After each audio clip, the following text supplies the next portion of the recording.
Hello, everyone, and happy Friday, even though it doesn't feel like a Friday for some reason to me. It's just weird. Do you ever go through one of those days where you get like halfway through the day, you think it's one day, and then you realize it's actually a different day? That was me today. All day long, I felt like it was Thursday until about a half hour ago. So anyway, happy Friday. I hope you guys have awesome weekend plans. I will tell you right now, if part of your weekend plans are not to catch up on Jeff Walker's Product Launch Masterclass, then you're making a mistake, at least in terms of your business, because he only does this once a year. Today, we're going to talk about lesson number 3. We're going to share some of our biggest takeaways and lessons from his lesson, how you can apply those to your business. So make sure you go to mattmcwilliams.com/watch Jeff. mattmcwilliams.com/watch Jeff. So you can get in on that. You'll have access to the first 3.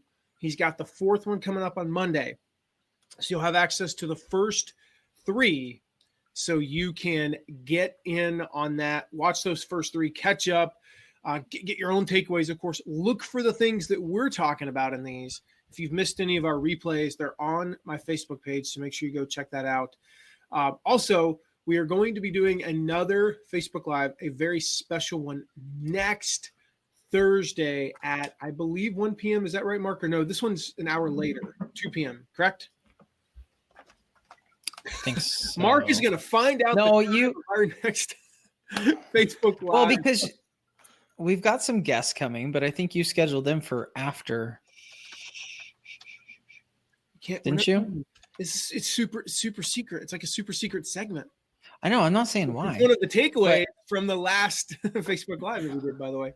He was sick. You can excuse that. I know. I wasn't. I couldn't Yes, even. he was. Mark was like curled up on the couch with like 4 blankets and a hoodie on with food poisoning. That was fun. Anyway, make sure you get to find out when our next one is. Get a reminder at mattmcwilliams.com/FB chat, and we'll send you a reminder. It is next Thursday. I believe it's at 2. We might be starting a little bit early. And yes, we do have special guests. But get signed up there, and we will tell you. Yes. When it's starting. You will know. So with that said, just quick introductions for those of you who don't know Mark. Then you've never watched us be on a live because Mark's been on all like 2. Then you have never the been last here one ever before. So Mark Sieverkrop, who is our VP of content, and he's been on our team for more than 5 years now, which is just amazing, and all around awesome guy. He's fully recovered from food poisoning. And also he has a push-up strategy, as I just learned. And then Robbie Miles. We can share that later.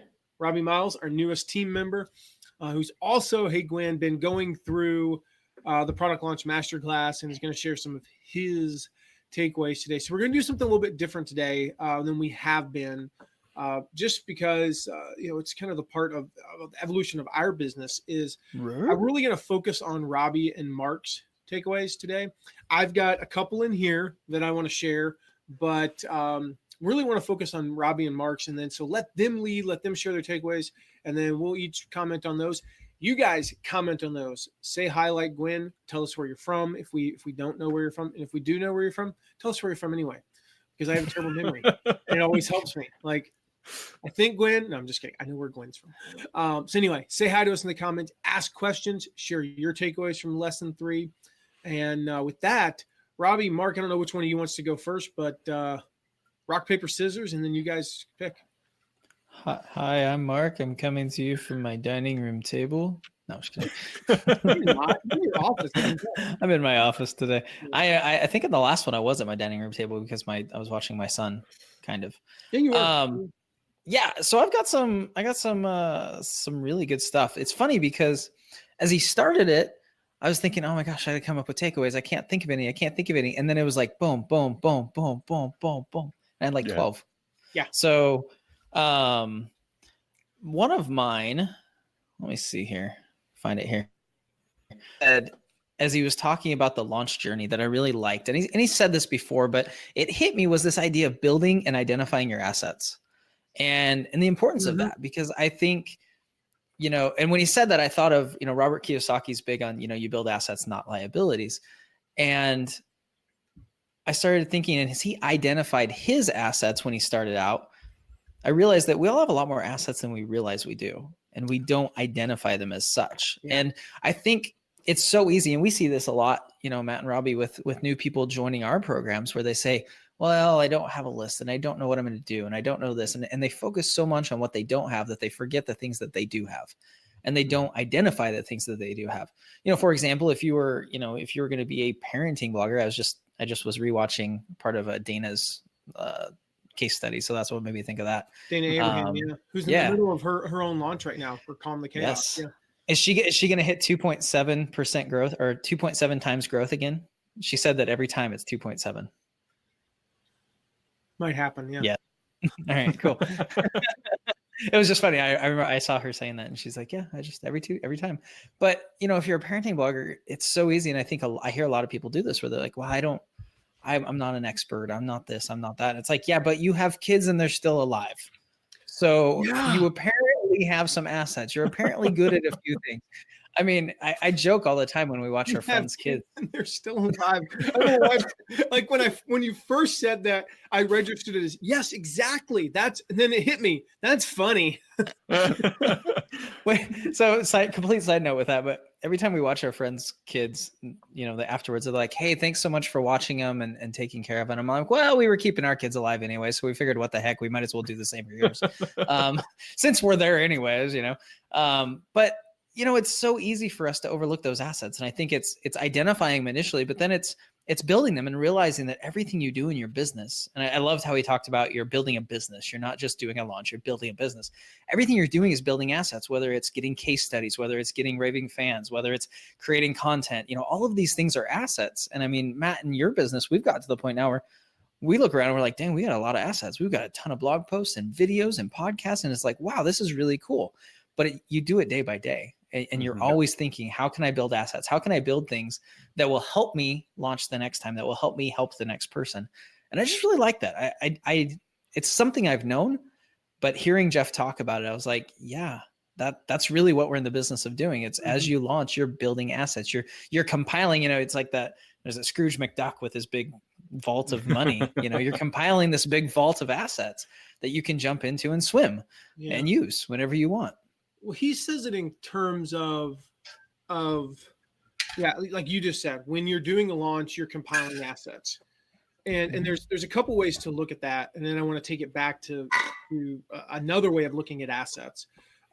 When you write an email that works in your first launch, and let's just say you send 20 emails and 7 of them work, you now have 7 working emails. That means the next launch you only have to write 13. And there is a reason why launches do get easier. And part of it is you have those assets. I mean, let's be honest. We're promoting Product Launch Formula. We're in the PLF. Really? We are? How much easier has it been? Because this is the third time technically that we've promoted PLF. How much easier has it been to promote this time versus the first time?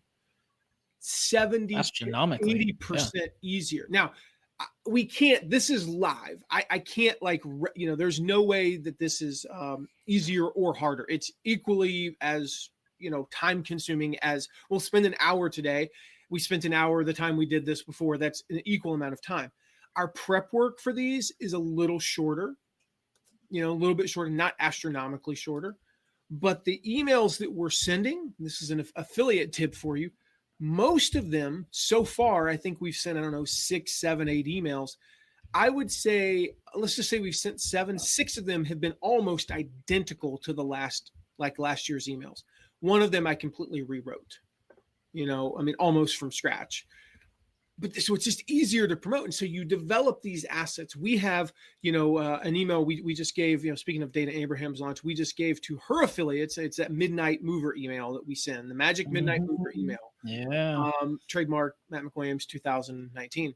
And I just sent that. Well, where did that come from? That came from a conversation 4 years ago. And we've used and reused that email dozens and dozens of times in our own business and for our clients. And so you develop these assets. But I want people to think about assets in a different way. The average person in my audience is 56 and a half years old. Last time I checked the survey results. Let's just say 50. And let's just say 50 for argument's sake.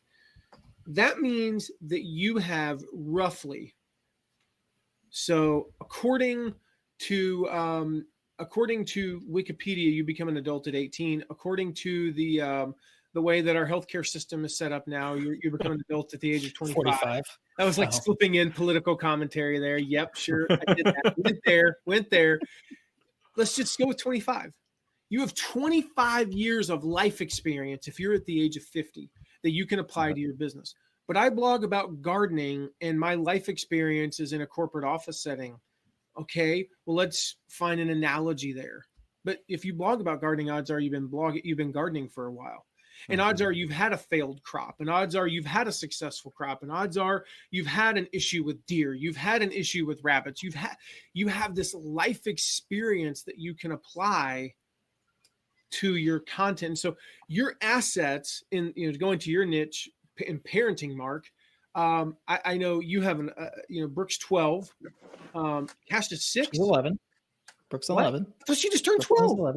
This was her 11th birthday. Oh, wow. Oops. We thought it was really weird when you sent that gift that was like, "You're 12. We're so proud of you,you," but whatever. No, we didn't. Just getting ahead of the game. We didn't send her a gift. Yes, we did. But so Brooklyn was 11. Cash is 6 or 7. Cash is 6. That's what I He thought. will be 7 in November. So I just don't want to be wrong about that. So that's 17 years, and Karsten's 2. All right. Yes. You have 19 years of parenting experience. Yeah, and they're all still alive. And they are all still alive. We have an 8-year-old and a relatively healthy. Robbie has 37 children. So he's got like 192 years of parenting experience, right? I mean, seriously, I didn't know this because, again, Robbie's new to the team, right? And I asked him for his his birthdays and his kids' birthdays, right? Robbie, you kind of figure out why we're doing it. And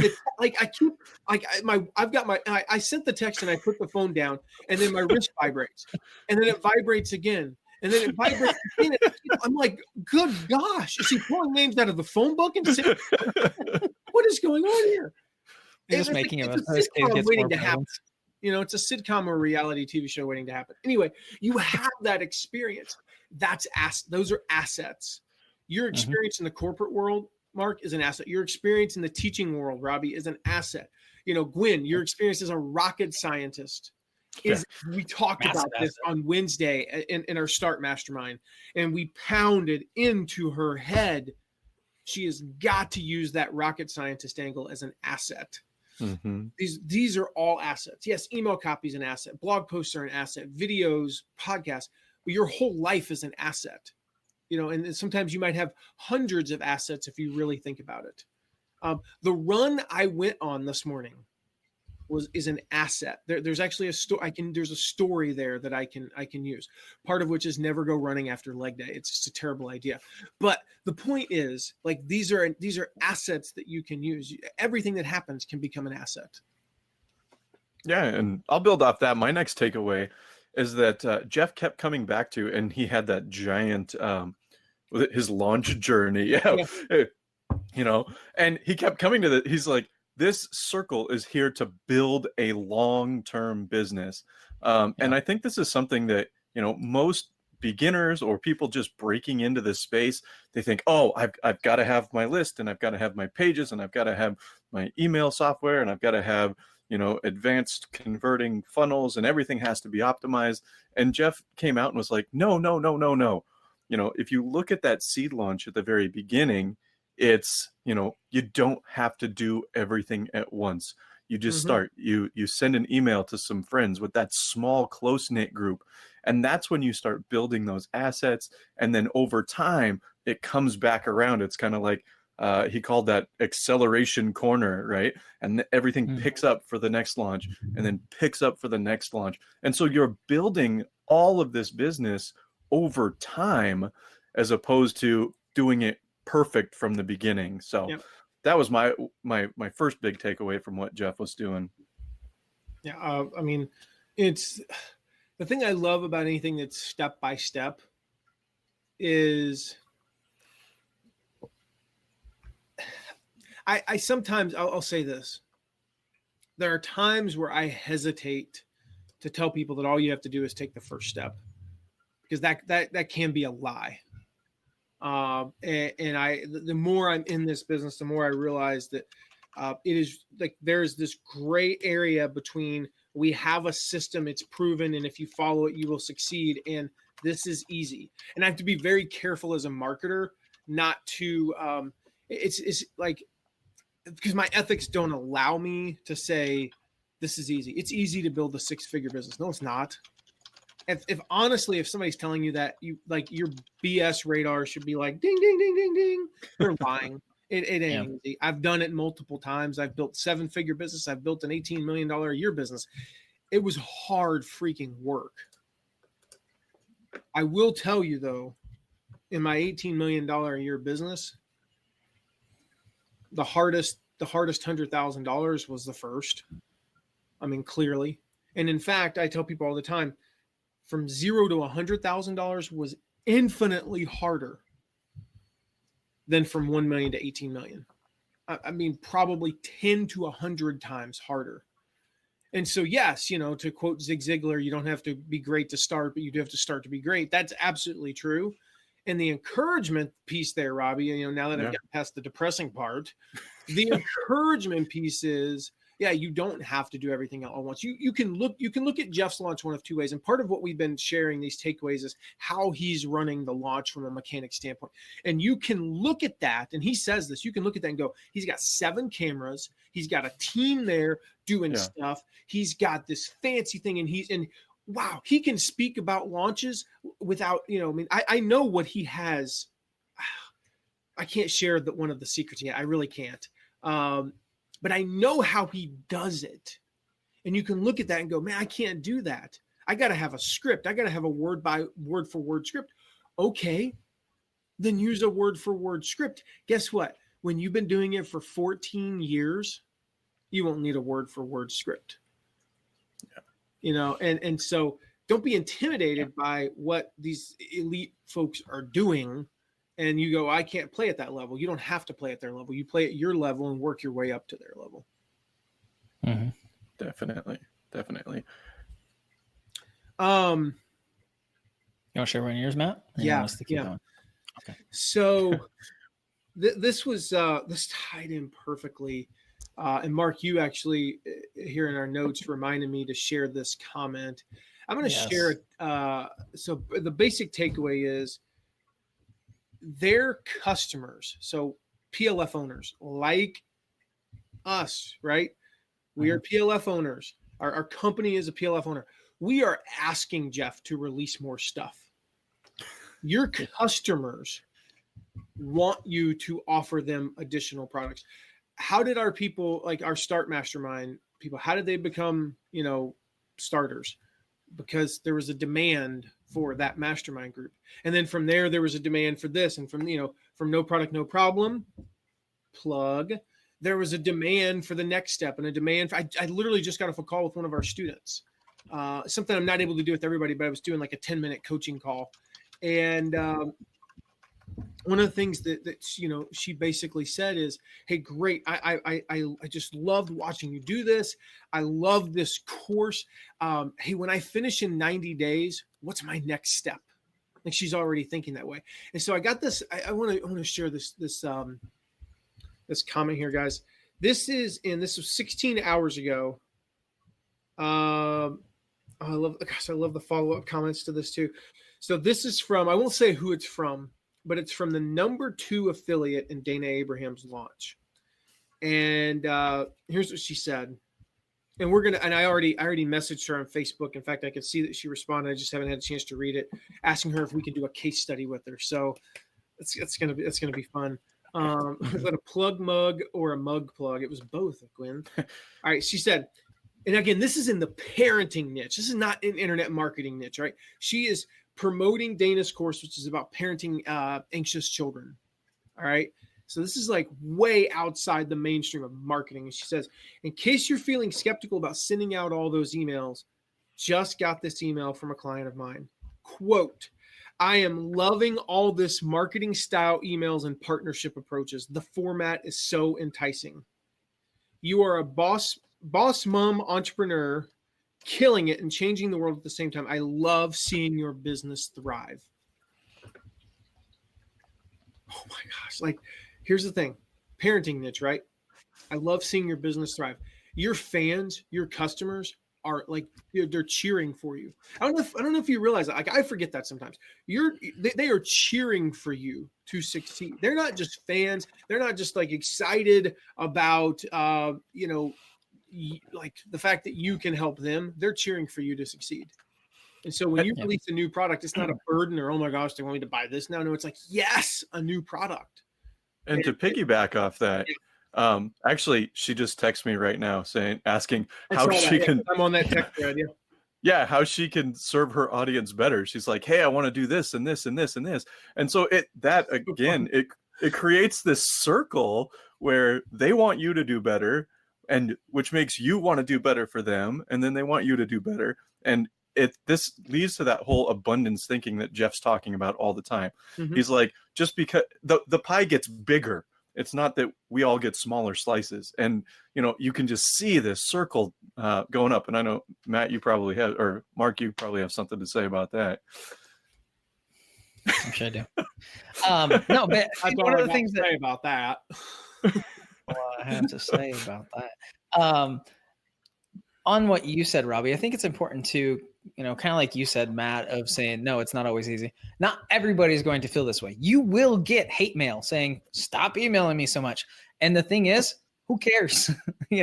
Like the people that you want to surround yourself with, the people that want you to succeed. And there are people in your audience that want you to succeed. And they recognize that when you succeed, that means they succeed.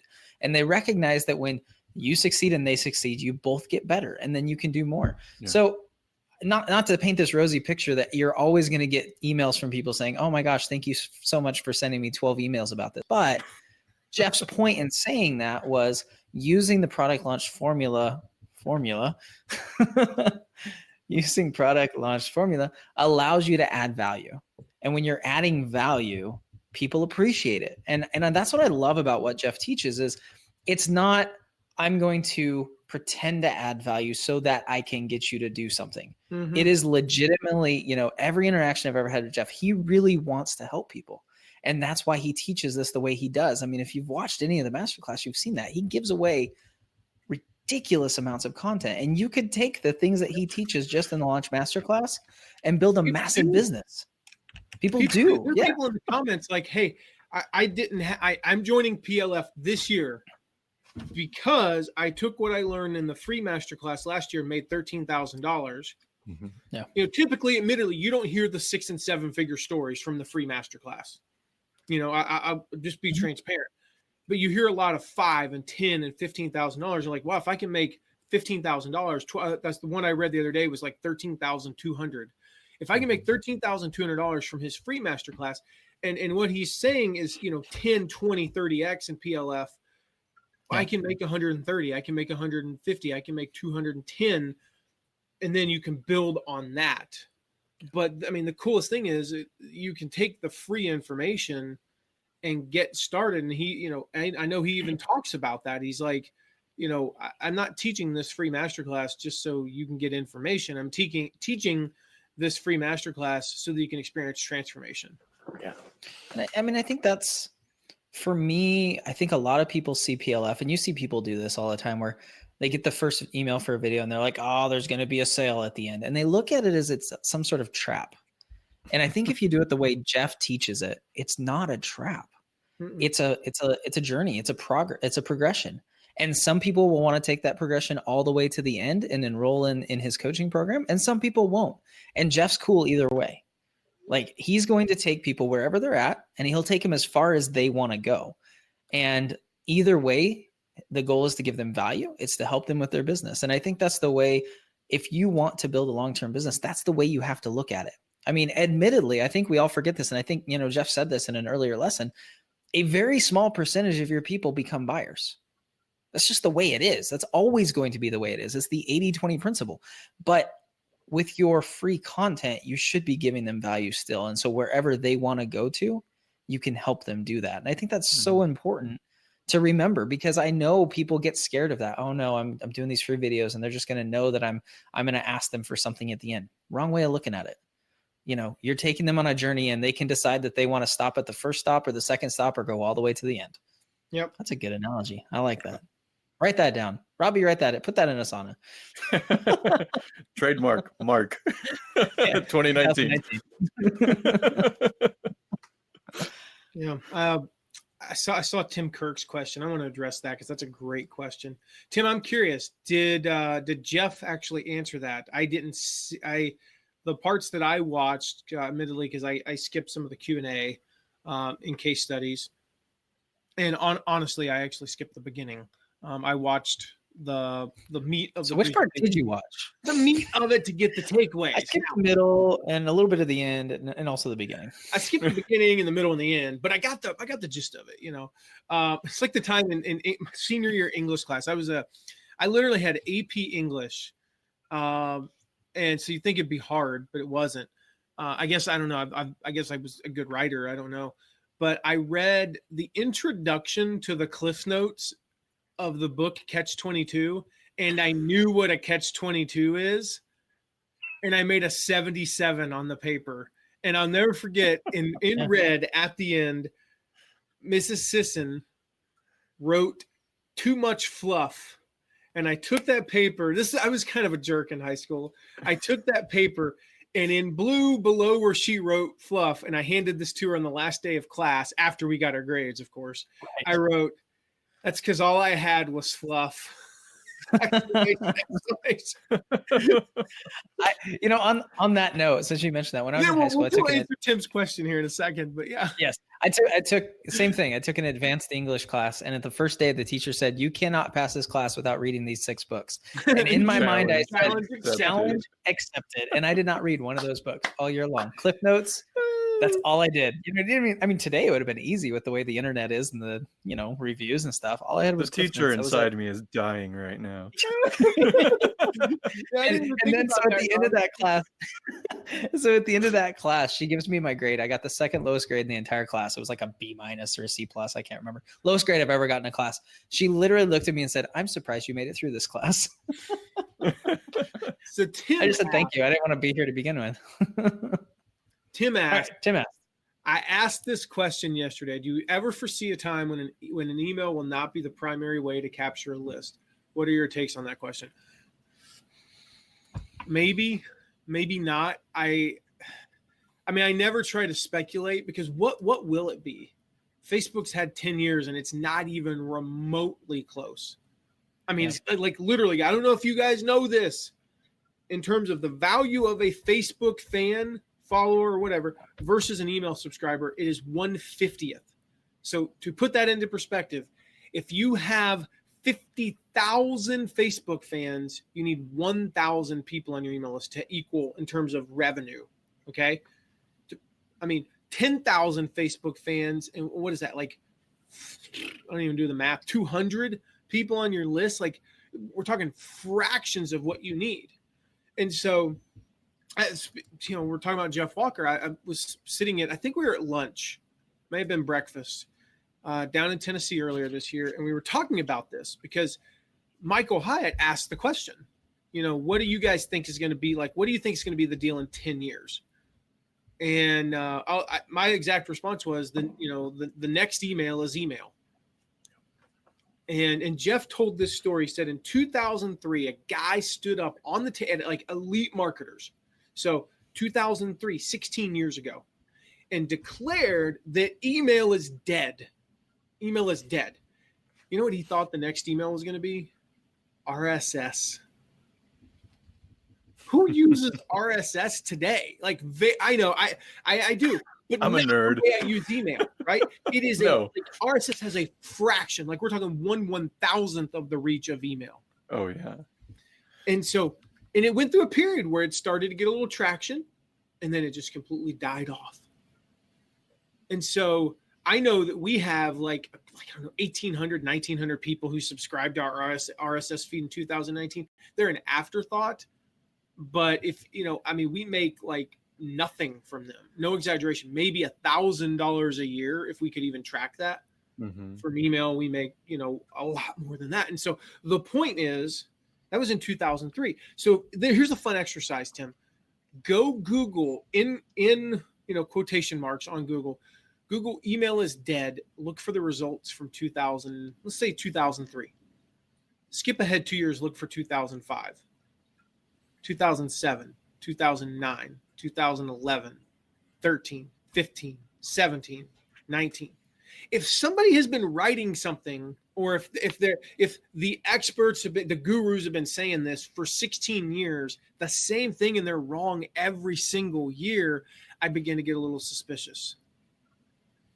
And so you can ask our List Launch Academy students. I mean, like, look at them. And it's like, yeah, you know, I mean, some of them, they're like, I have 11,000 Facebook fans. How much money do you make? Like $50 a month, $100 a month. And then we teach them to build an email list of like 200 people, 500 people. How much money are you making now? 1,500, 2,000, with like a fraction of what they have in terms of Facebook. And you can get, you know, we teach this in List Launch Academy. You can get an email list of 500 people, 300 people in days, weeks, like single digit weeks. James Kalita got 3,200 in 12 weeks. You can do that. You know how long it takes you to get, so let's see, he got 3,200. You know how long it takes you to get 150,000 Facebook fans? Years.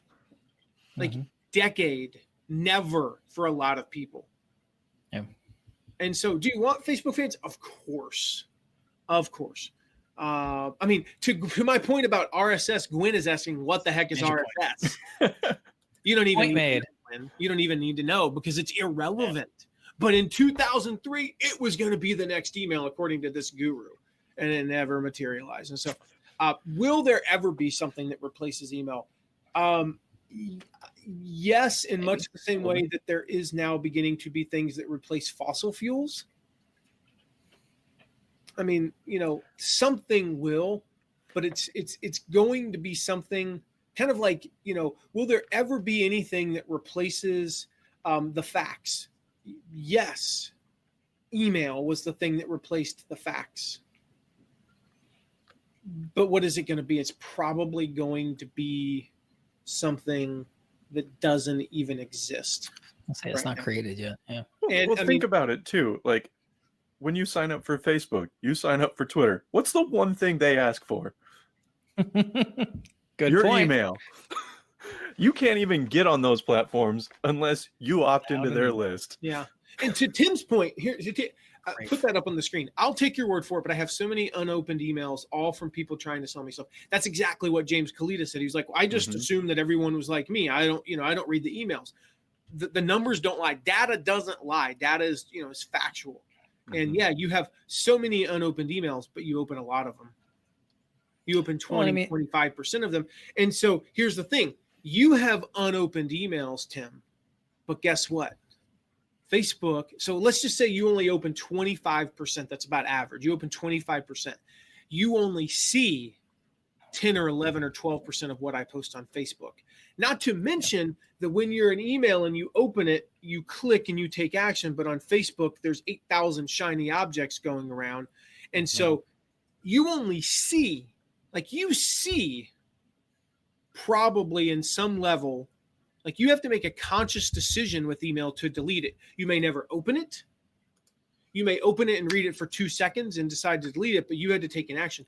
Facebook only shows you a fraction of what I post or what other people post, which, by the way, if you follow me on Facebook, you should change your notifications so that you get all of our notifications, because to be honest, I don't sell that much on Facebook. I'm just giving away massive value, massive free content, inspiration, and motivation you need to succeed in business. So you should enable all the notifications from me. And I mean that sincerely, so that you do see 100% of them. But if you don't, and most people don't change their settings, Facebook chooses what you see. Facebook's in it for Facebook. And I have nothing wrong with that. It's a free platform. And I believe that from a business standpoint, they're doing what's smart to not show you all my stuff. Because if they did, then it wouldn't be good for their business, because there's so much they could show you. If you have 500 friends and whatnot, they're going to show you the things that keep them on Facebook the longest based on their algorithms. So we can look at it and we can see this post reached 197 people, 7% or whatever. This post reached 2,842 people. Oh, that was a higher percentage.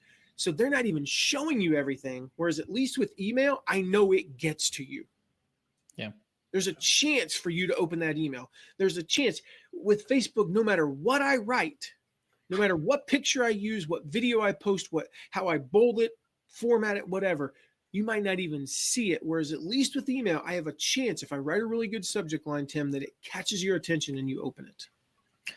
So, I mean, I think too, one thing I was going to say based on Tim's comment there, I have so many unopened emails. Yeah, everybody does. I mean, Jeff Walker's got a multi-million-dollar business. What's the industry average on open rates? 30%, 40%? Less. Jeff Walker makes Less. millions of dollars with 70% or more people not opening his emails. Yeah, 80% not opening. If you were a baseball player, you don't need everybody. Fired. You would be. Yeah. You would not. You would be like. You would be a. If you were a baseball player with a 220 batting average, a 250 batting average, unless you're like a really good pitcher or amazing in the field, you will soon be a stock clerk or a salesman or whatever. Yeah. In email marketing, you do 20, 22%, 30% on the 25% on the high end. You're crushing You're a it. rock star. And I just wondered how I got peanut butter on my pen. This is the thing. Like, you discover things when you have kids, you look at stuff and go, wait, there's peanut butter on my pen. Don't blame the kids. Yeah, man. Come on now. I don't need peanut But butter. I mean, you know, I think a lot of it's just the way you look at things too. You know, that's one of the things I'm sure we'll talk about a little bit is Jeff's talk about the inner game versus the outer game. And I love the way, I mean, we can even just, that was one of my takeaways is Talk about he that right now. basically, the way I looked at it as a marketer, I looked at it as he basically put the ball in his prospect's court. He took away every excuse. He basically said, I can answer every question for you. I can answer every problem you have, but unless you say I can do this, you're not going to do it. And that's what it comes down to. And I'm not, I know Tim doesn't take it this way. I'm not picking on, but it's the way you look at things. I mean, are you looking at the fact that, 70% of people aren't opening your email? Or are you looking at the fact that, 25% are, and oh my gosh, look at how well I'm doing because of that. Are you looking at it and saying, I don't know anybody, so I can't make this work? Or are you looking at it and saying, yeah, I don't know how it's going to work. I don't know all the steps. I don't know where it's going to end, but I'm going to make this work. It's making that decision. It's that, what was it? The line of success? Wasn't that what I called it? So, I mean, so much of this comes down to, and I love how he really turned to that in this lesson of it really comes down to your inner game, or do you have the belief? Are you willing to overcome the challenges? Are you willing to push forward? Are you willing to learn?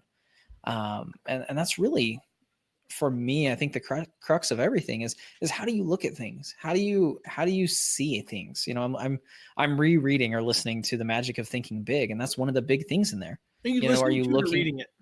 Listening. Which one you said both? Are you? I am listening. Yeah, I'm not re-listening because I've never listened.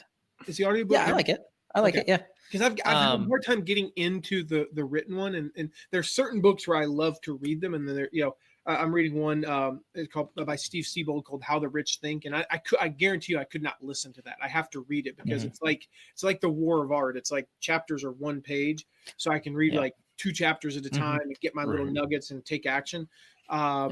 But with that book, I think I need the audiobook. So But I mean, it's the idea of that. It's just, are you thinking positively? Are you saying I'm going to make this work even if I don't know how, or are you saying not? And I think from just a success standpoint, that's important. But from a marketing standpoint, I look at that and said, oh my gosh, like the way that Jeff is setting this up, because we all know that he's launching something and we're okay with it.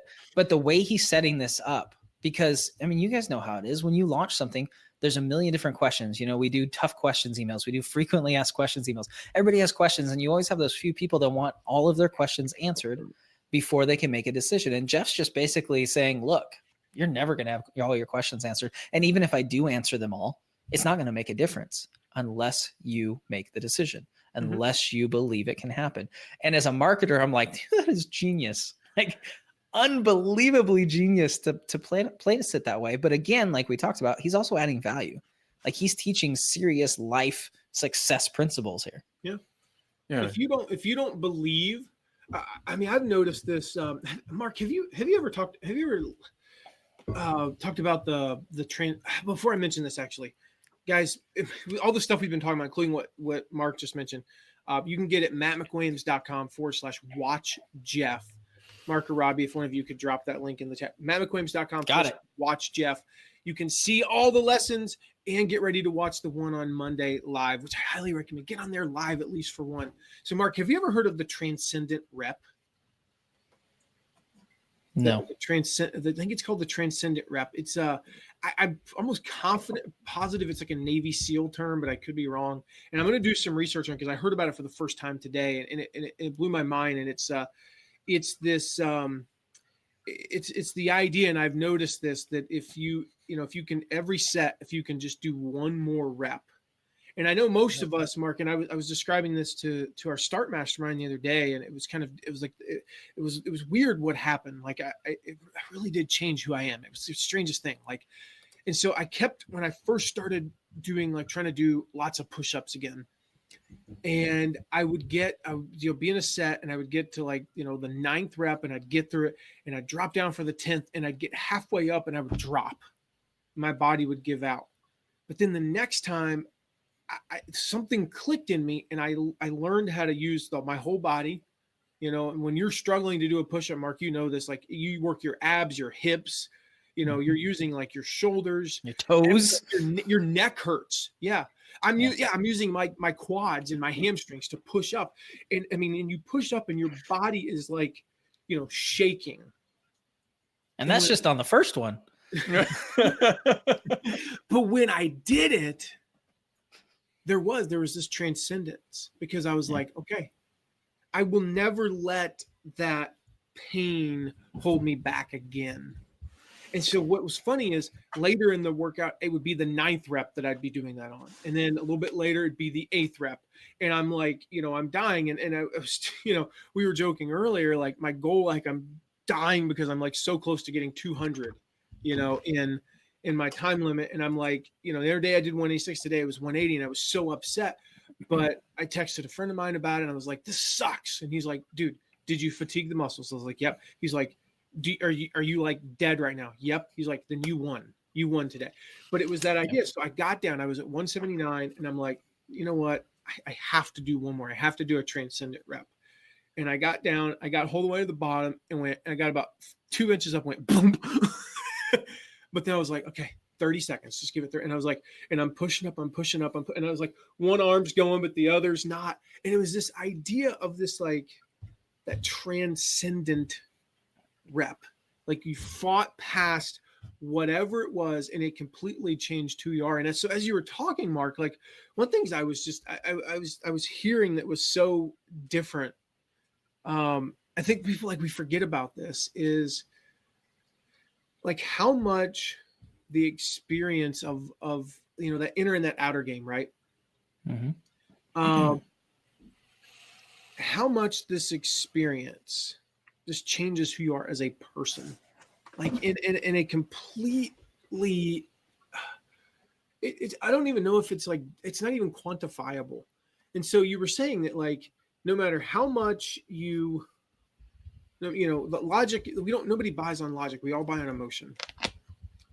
The emotion of how it's going to transform our lives is really what we're ultimately buying.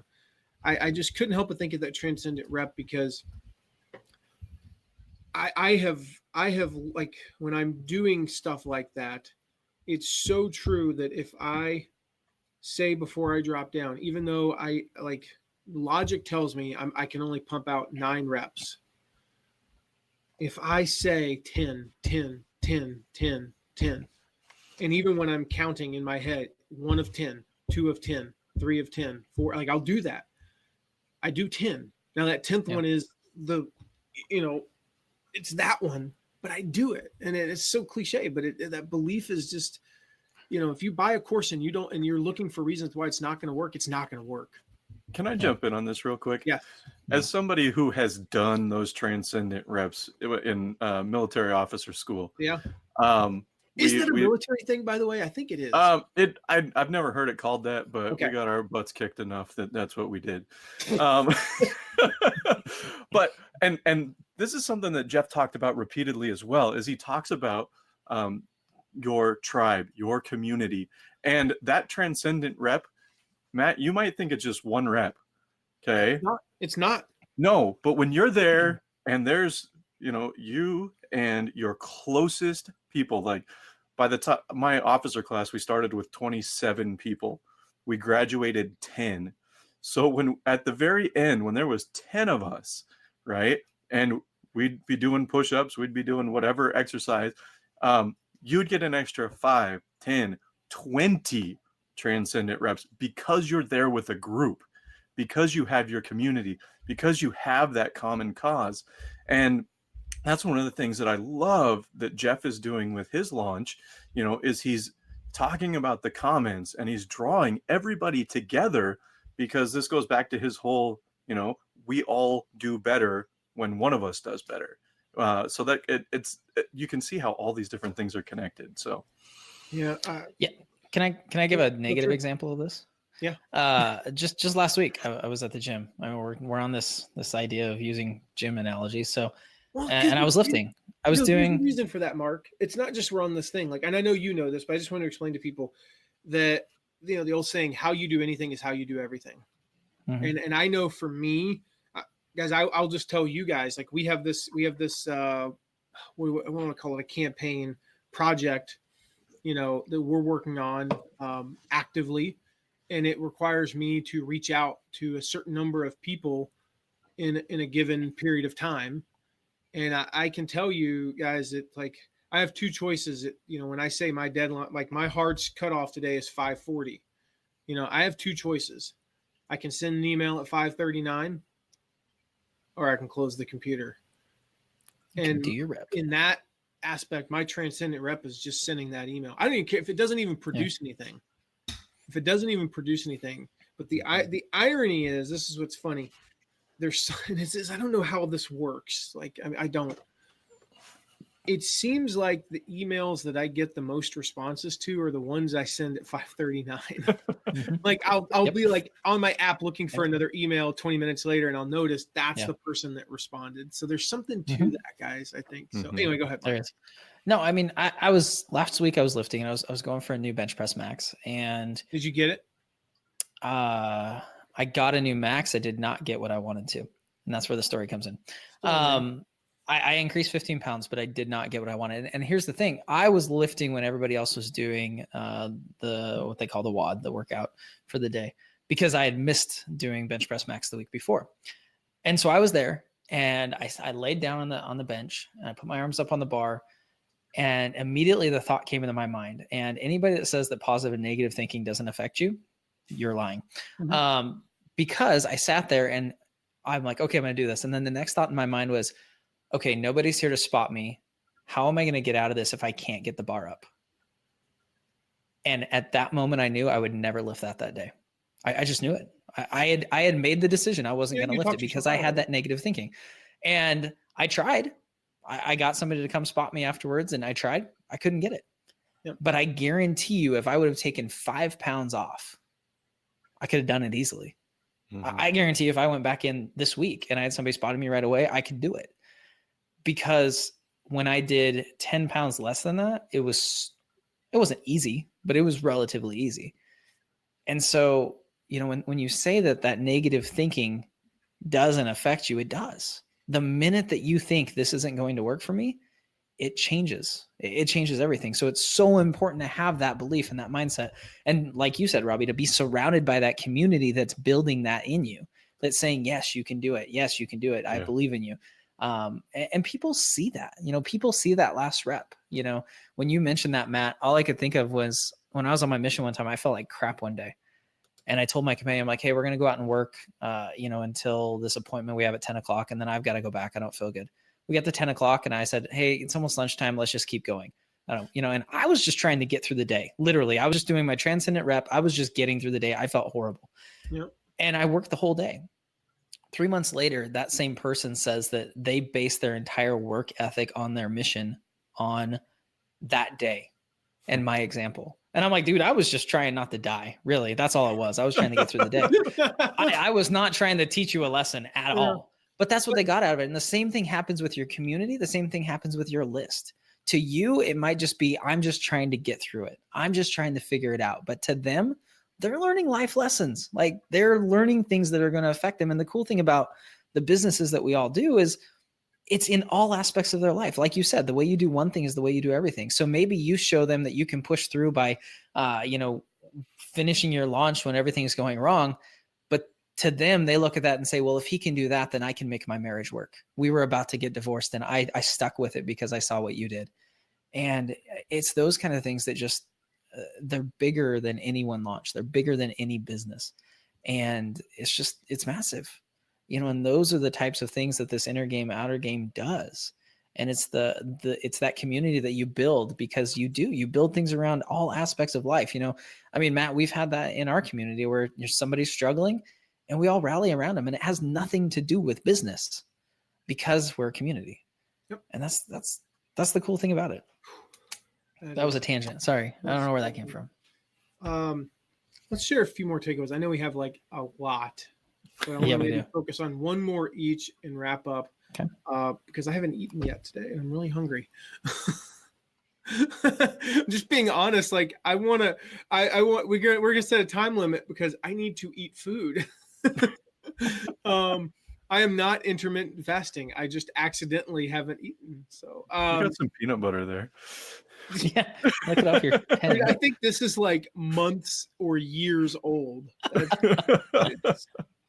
gotta be honest. Do you ever reach one of those points when you have kids where you look at something and go, peanut butter or earwax? Yeah. Mm-hmm. Every 37. Chocolate or wait. Yeah. So I'll take one and then we'll finish up. Maybe go me, Robbie, and Mark. We'll let you do the last one. Perfect. Last one, it's a concept that I know we are super familiar with because we've been in the PLF ecosystem for a long time. But it's what Jeff calls the launch umbrella. And the thing I love about this, again, when you have a system, when you have a formula, it's easy to think that it goes, you go success, PLC 1, success, success, success, win. It actually sometimes goes success, failure, success, failure, success. You take 2 steps forward and 1 step back. You come together because opposites attract. And nothing. Paula Abdul, early 90s. Oh, gosh. Oh, man. You guys are too young. It was a great song, Anyway. But no, you do. You take 2 steps forward and then you take 1 step back. Sometimes you start off with 2 steps back in PLC 1. The thing about the launch umbrella, and this is like, again, the inspiration, but also, just practical. The inspiration side is you have time to recover. If you have 3 or 4 PLC, pre-launch content pieces, if you have, 5 days where the card is open, you have time to recover. That's the inspirational side is like, yes, you can still do this just because you make one mistake. The practical side is if you screw up, thank you, Stacy, for knowing the Paula Abdul song. If you screw up PLC1, here's the cool thing. You can address all those mistakes. And when I say mess up, not that, you accidentally forgot part of the video, that's not what I mean. But maybe you're supposed to hit on 4 objections, 4 myths about your industry. And you only hit on one of them. And these other people are going, yeah, but what about? And you can address those. You have all the time in the world to address those objections, those myths that people believe and overcome those objections. And so that launch umbrella or launch parachute, is probably the better term. And I guess I always get the launch umbrella and the launch parachute mixed up. The launch parachute is, all right, you're off course, but you can steer it back. You make a mistake in PLC 1, you can fix it in PLC 2. If you make a mistake, in PLC 3, you can, nope, you got time in PLC 4 if you have a 4th piece. If you mess it up here, you can address it on on a live stream, and you always have opportunity to fix those mistakes. And then going back, this is it goes all the way back to the first thing we said. Then you have those assets and you say, you know what? PLC 1 is nailed down. It is awesome. PLC 3, I need to make these tweaks because I learned something, that made these. PLC 2 was a disaster. I got to fix that. Day 1 of the open cart was really good. Day 2 sucked. And so now you look at this at the end and there's, of the 17 assets that you created during that launch, 9 of them work. Good. Now you can focus on the 8. And then in the next launch, 5 of those 8 will work. And now you've got 14 out of 17 that are dialed in. Now you can focus on those 3, and you begin to dial things in, and sometimes it takes 3-4 launches, but that's the umbrella, the parachute that you have. Yeah, that's awesome. And to kind of go off that, I think one of the things that Jeff talks about is the importance of your avatar, right? And how you're always refining that. And as you continue to refine that, your content that, Matt's just talking about is going to get better. You're going to get that content more dialed in because you're never done refining that avatar. Mark, I know you just had an experience with this. You want to share that real quick? I did. Yeah, Matt, I don't even know if I've shared this with you, but Diane, who's in our Let's Launch Academy program, Diane, oh gosh, I feel Pleasant. Yeah, it was like Pleasant, it took me a second. Pleasant, yeah. She really have she one had asked. Diane, so. Yeah, she had posted and asked about something in the course, and because of that, I just said, "Hey, who's your avatar? Who are you talking to?" Because I was trying to help her out with it, and she responded with probably, Matt, I would say the best avatar definition I've ever heard. Literally the best. So listen to this. I mean, this is good. It could be better, but it's good. She said, they're mature adults, 40 to 85, professionals or retired professionals who own their own home and need or want to remodel. College degrees, 6-figure income, love to entertain, travel, garden, love music and art, love animals, place a high importance on sustainability. They drive a hybrid car. They're planning to stay in their home and upgrade it for beautiful accessibility. Nothing that screams, quote, invalid living here. The upgrade may include a residential elevator. They don't flinch at a high investment, but they are frugal, take pride in making great decisions based on honest information. They invest wisely and are generous donators to nonprofit organizations. They also give their time to worthy causes. I mean, is that not like that's just the first she half. knows this person. She knows this person. That is awesome. And so to tie into that, as I was watching Jeff, I realized he proves in this lesson that he knows his avatar. You guys remember how he did that with the paper? Mm-hmm. This was awesome. Like marketing wise, this was cool, but like he proved because, we talk all the time that getting somebody to buy into what you're doing, whether that's free content or a paid program, is they have to believe that you've been in their shoes. You know what they're feeling. Yep. And so Jeff says, hey, what are your challenges? Put them in the comments. So he puts them in, they all put them in the comments. He reads some of them and he goes, okay, let me share what I wrote down beforehand. He unveils these papers and it's the exact things that people said, literally the exact things. And that's Jeff showing, I know who you are. I know your challenges. I know who you are. I can help you get to where you want to go. Yep. And, that's the power of an avatar. And like Jeff said, and I don't think I've ever heard him say that and reiterate that you're always refining it before. But that's the power of always refining it. As more people come through, and Matt, we've done this. Our avatar changed greatly. It's evolved because my audience. It's every year, my audience gets about a half year older. Now, like, well, what does that mean? But keep in mind, like, somebody in my audience has died in the past year. Not to be morbid, but that's just reality with that many people. Mm-hmm. And then somebody's come in that's younger. But if you look at the progression of my audience, the average person in my audience is about a half year older every year. Yeah. And so it's evolved to a lot more people who are in what we call an encore career. It's evolved into a lot more people who, their life, like they have grandchildren, now, and they worked 20 years in a corporate job, 30 years in a corporate job. And so their audiences tend to be older. And so, yeah, I mean, like, it's interesting how that happens. Like your audience evolves, and sometimes it becomes like a self-fulfilling, avatar. You say, here's who I want to target, and well, that's who you attract. Mm-hmm. But sometimes that's not actually who I set out to serve. I was gonna say, yeah, when we created No Product, No Problem, what, 4 years ago, 3 years ago? 45, yeah, I'd say of our first crop of students, the average age was late 40s, mid to late 40s, 45, 40. And that's who you were targeting. I mean, you were targeting late 30s to late 40s. Yep. I mean, it seemed like the next crop, and we realized it was like 52, 53, average. With now we started having a couple of like like I'm 72s sprinkled in. I'm 66, and it was like, okay, that dragged it up to the maybe 40, 54 probably by then. And today, I said the other day, I said it was 56 and a half. It's actually closer to 58 now. And I mean, like, that's really like 58 at one time was like Social Security, if I'm not mistaken, like probably like in the 60s, but still, like, and of course, 68 is the new 58, but still, like, every year that gets a little bit higher and higher. And so it evolves. The good thing is I'm getting older too. So, I'm getting closer every year to our avatar. But I mean, with the avatar is so important and so many people struggle with it. And I got to tell you, Matt, I want to give Diane some props. I could not define Pete as well as she defined her avatar. I will say at one point you guys actually had defined Pete pretty well. So well to the point that I emailed you and said you need to change Pete's name to Robbie. Because yeah, did you email it to me? This was probably 3 or 4 years ago. Because it was in the middle. I can't remember if it was PLF or some other launch. Maybe it was Best Year Ever launch. And it was so dialed in. It was so dialed in. You were speaking to every single issue that I could come up with. I was like, oh, but what about this?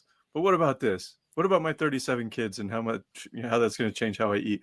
What about like every single issue? And I was like, and then you came on and you're like, Pete, my avatar. I'm like, wrong. His name's not Pete anymore. His name is Robbie. Yeah. So like, but that's what you want. Yeah, you can dial it in, and it really, it allows you to serve them better. Jeff, the reason he can do what he's doing is because he knows us so well. Yep. I agree. Sorry, I just if you want to jump on, and I was waiting until I had a moment to say hi, Kurt, so I didn't have to interrupt Robbie. Anyway. So if you want to check out what Jeff's doing and all this avatar and the big reveal that Mark was talking about, head over to mattmcwilliams.com/watchjeff. And it was awesome when he just pulls that up. Like, if there was an audience, you would have heard an audible gasp, if they were in the same room as him, because you're like, so. And that's how well you should know your audience. Yeah. I mean, it really is. Like, I always say, you have to know them better than they know themselves. And, there's here's the thing I love about, let me found that in the LLA group there. Okay.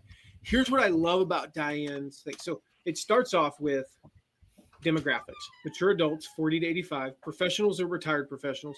They own their home, but then need or want to remodel. That's not demographic. That's psychographic. College degree, 6-figure income. Okay. That's demographic. But now, here we go. Now we're getting into psychographic. Love to entertain, travel, garden, music and art, love animals, high importance of sustainability, drive a hybrid. What kind of car you drive is actually not demographic. It actually is psychographic, by the way. There's a few things that seem like they're demographic, but they're actually psychographic. Planning to stay in their home and upgrade it.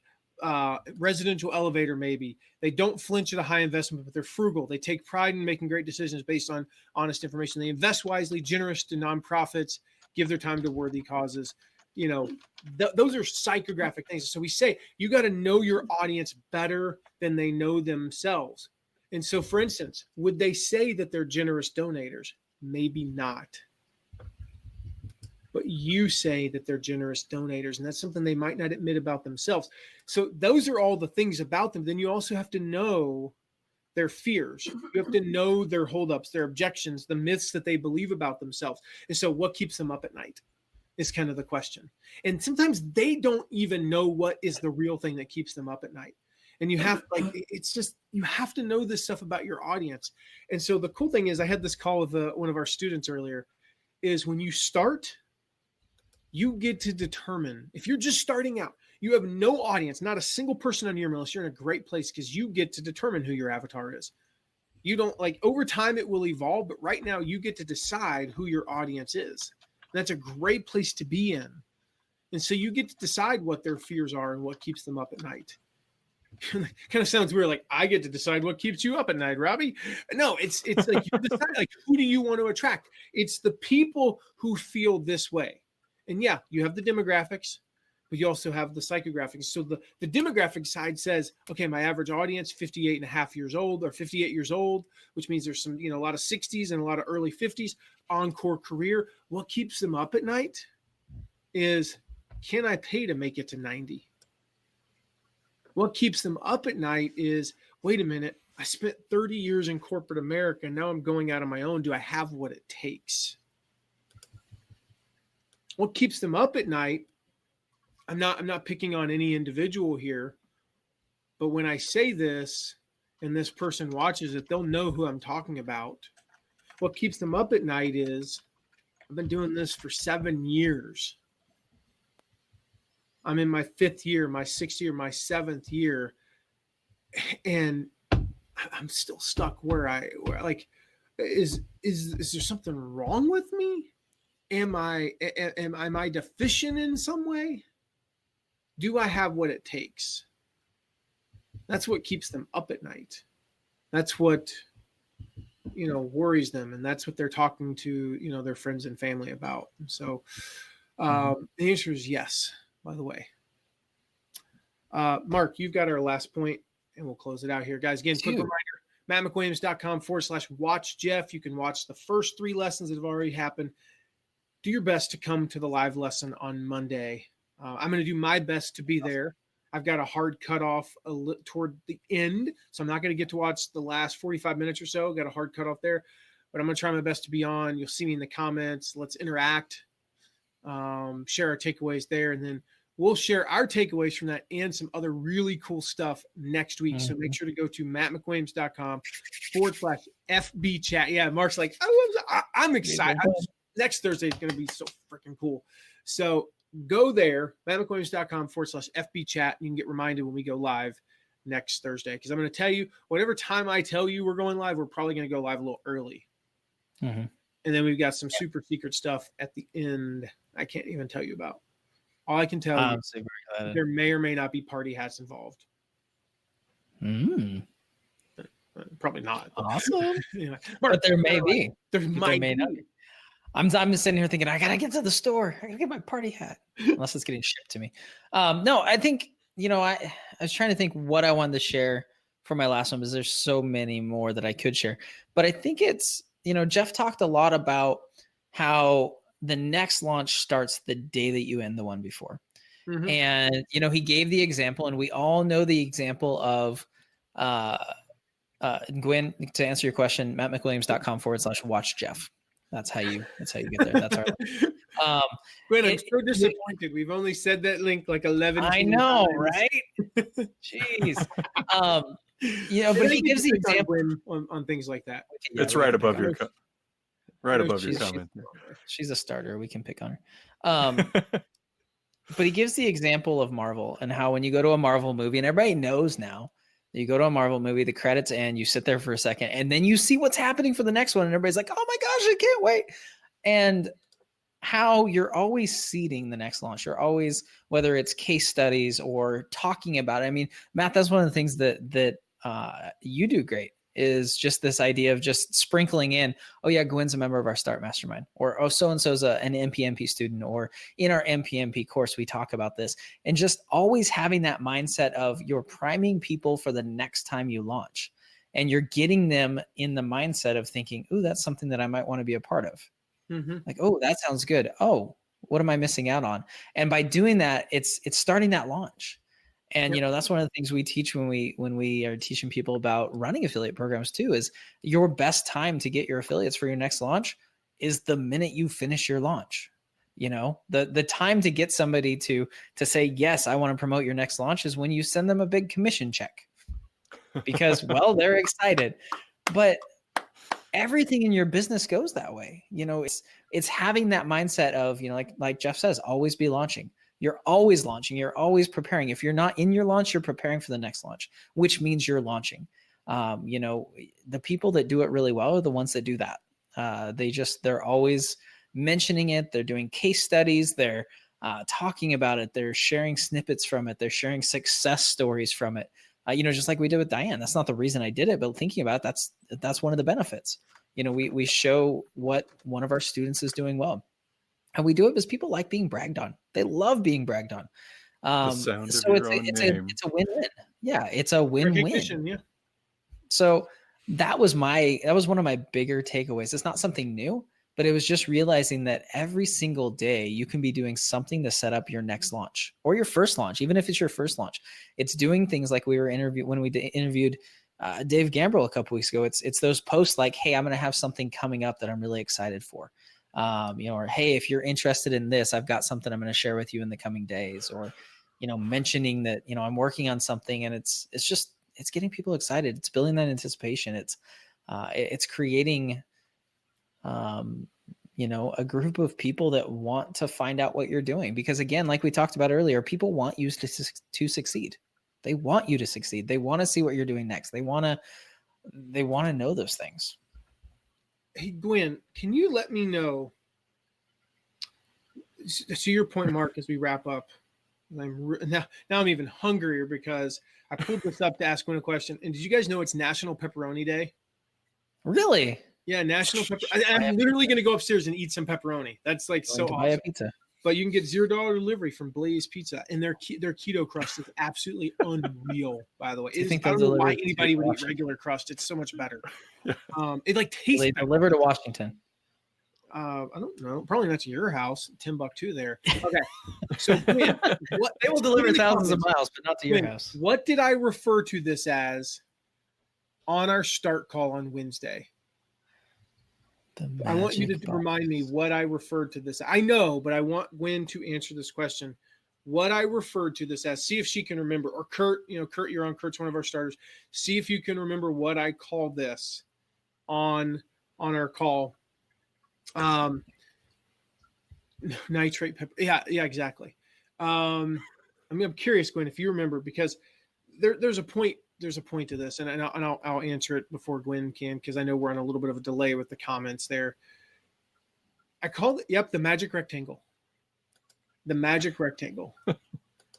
I reminded them, as I'm reminding you guys, you hold more computing power in your hand, in your pocket, in the magic rectangle. I call this the magic rectangle now, or the excellent rectangle, which is from Ron Swanson on Parks and Rec.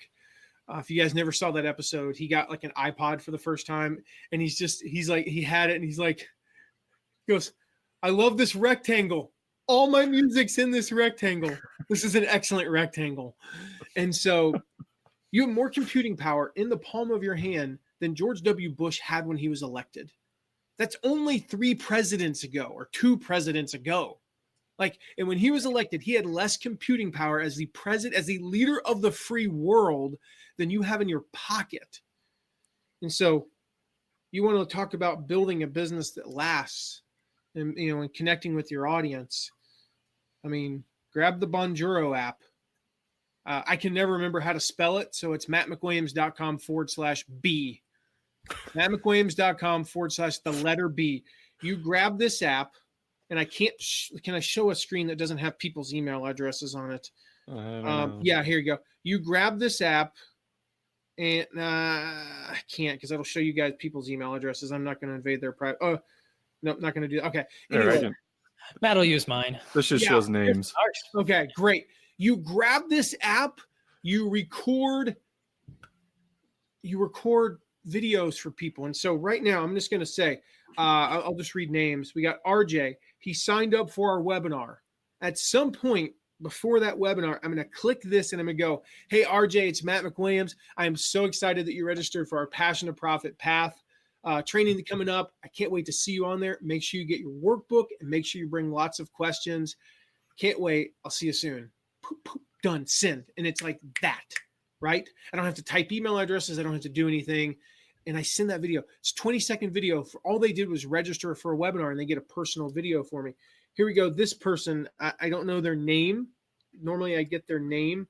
Candy. Okay, I can figure it out from the email address. Candy.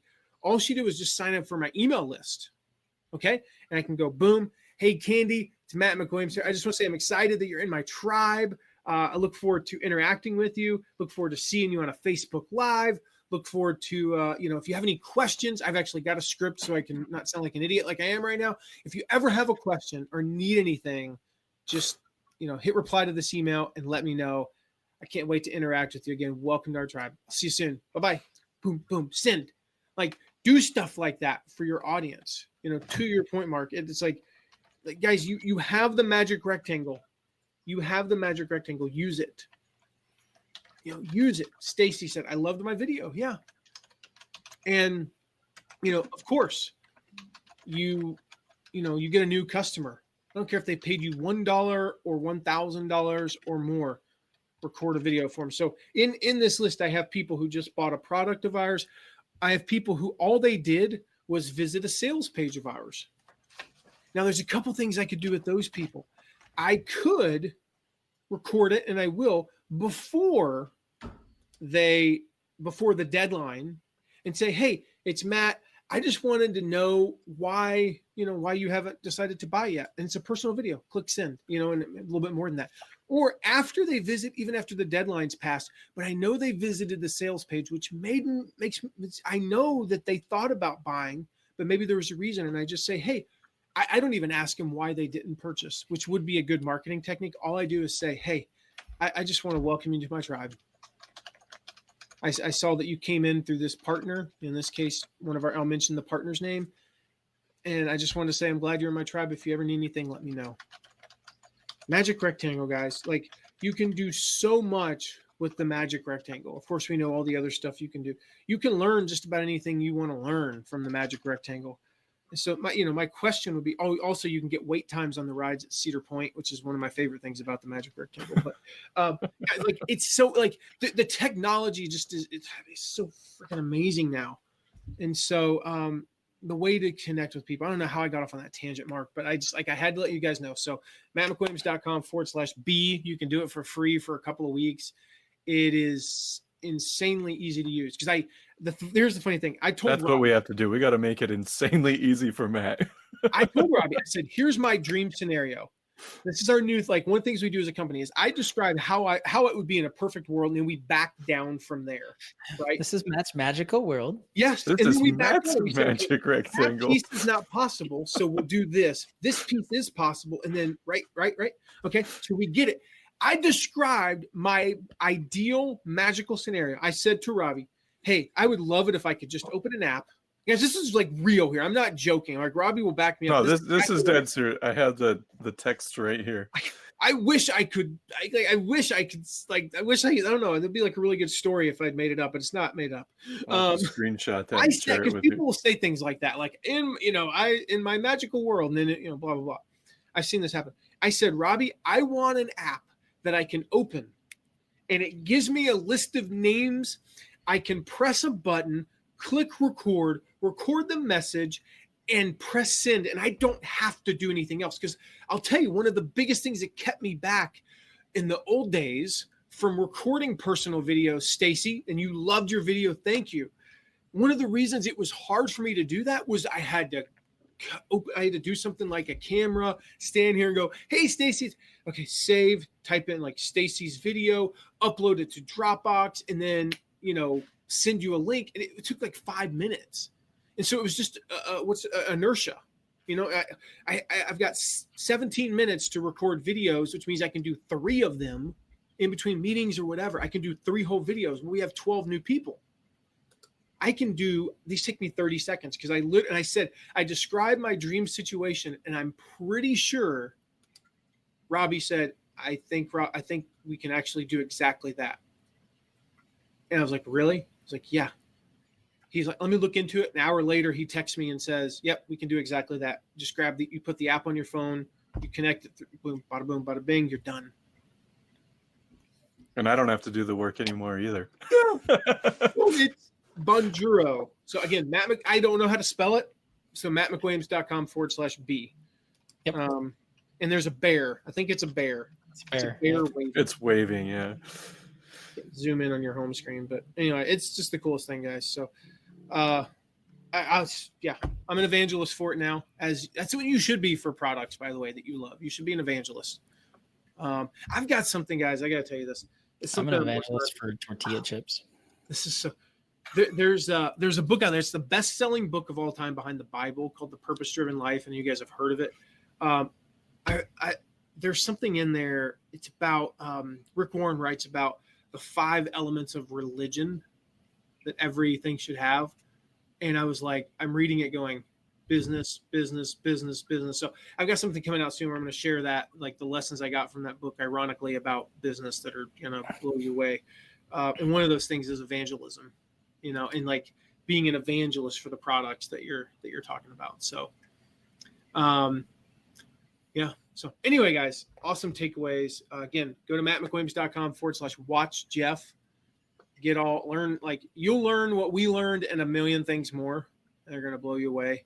Probably not a million. A million, such a round number, such an even number. It's amazing. Even number. I used that the other day at soccer practice, just so you know.